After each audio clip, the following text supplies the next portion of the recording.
Shalom dan selamat hari Senin, Bapak Ibu, Saudara semuanya. Bagaimana kabarnya hari ini? Saya berdoa agar kita semua berada dalam keadaan yang sehat dan baik di dalam kasih karunia dan kemurahan Tuhan. Saudaraku, beberapa waktu sebelum ini, tentunya banyak dari kita yang ikut larut dalam euforia penyelenggaraan The 2022 Indonesian Motorcycle Grand Prix atau MotoGP yang diiringi juga dengan event Moto2 dan Moto3 pada hari yang sama. Mungkin banyak dari antara kita yang mengikuti perkembangan event ini lewat sosial media kita, baik lewat Instagram, lewat Twitter, maupun lewat media lainnya. Pokoknya seru sekali rakyat Indonesia ini mengantisipasi event ini.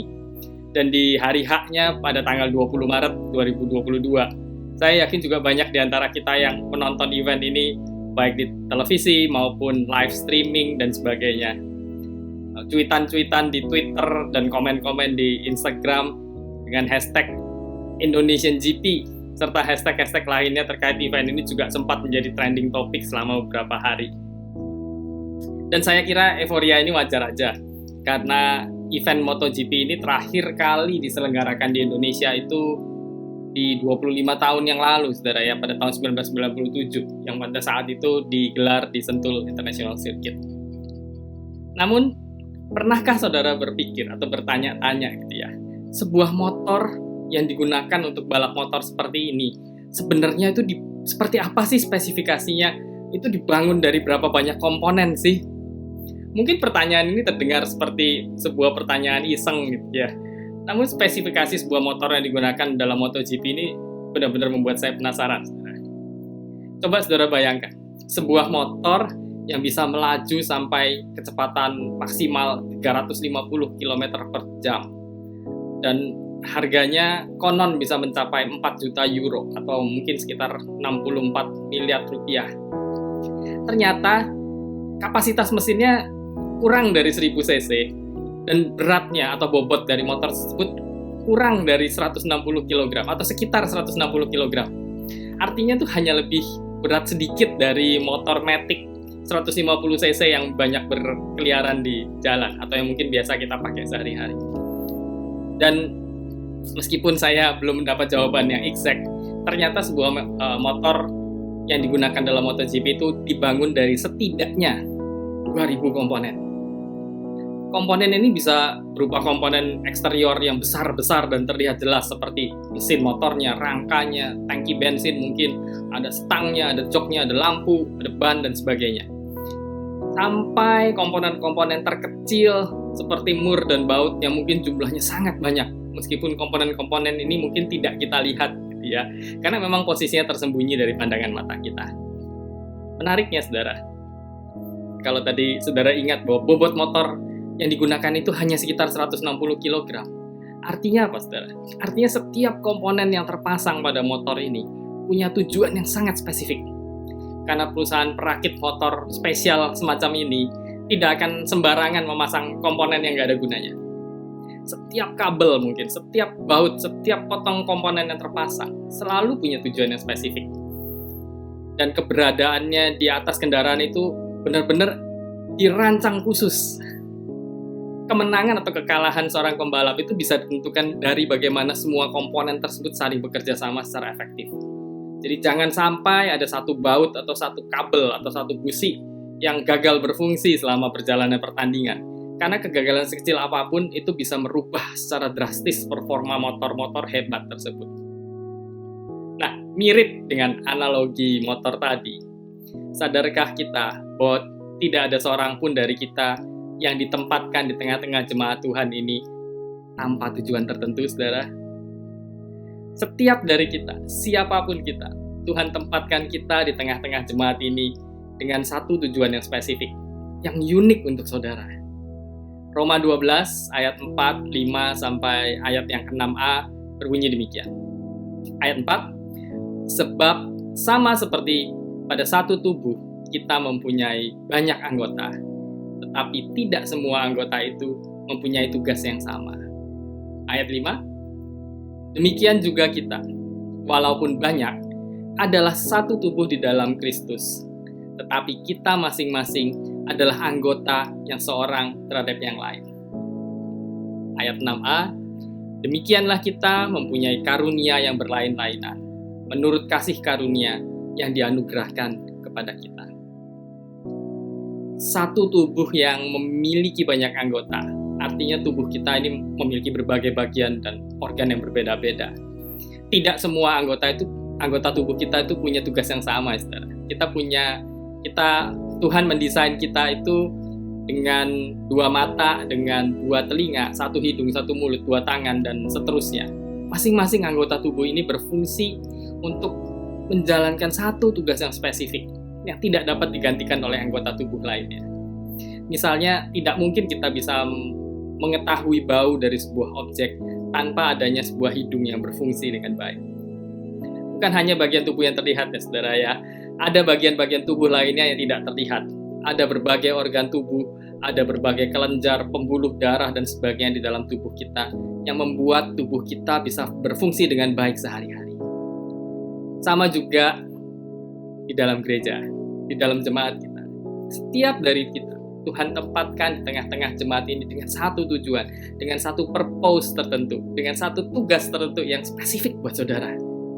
Tentu saja tidak semua dari kita Tuhan percayakan untuk menjadi musisi atau sebagai worship leader atau worshiper, sebagai pengkhotbah atau pelayanan lain yang terlihat gitu ya, karena biasanya dilakukan di depan jemaat. Enggak, saudara, tidak semuanya. Ada terlalu banyak pelayanan lain yang bisa jadi Tuhan percayakan kepada saudara.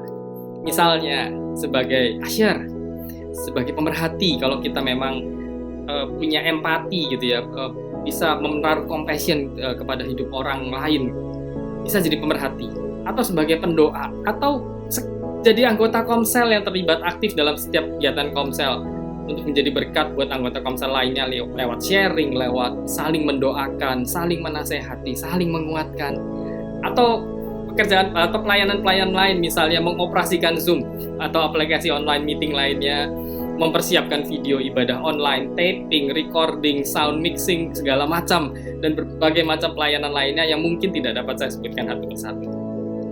Saudara, saya tidak tahu secara presisi satu persatu apa yang Tuhan percayakan buat saudara untuk saudara kerjakan.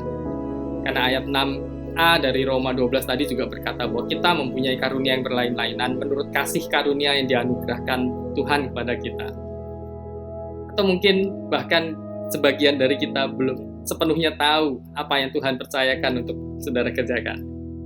Jika demikian halnya, tidak apa, saudara bisa terus berdoa, bertanya kepada Tuhan, menanyakan kepada Tuhan apa yang Tuhan inginkan untuk saudara kerjakan, atau pelayanan apa yang Tuhan akan percayakan, karunia apa yang Tuhan akan berikan kepada saudara. Karena memang kadang panggilan untuk melayani itu bisa datang kapan saja dan bisa dipicu oleh apapun, banyak hal yang bisa memicu atau membuat kita terpanggil untuk melayani sesuatu.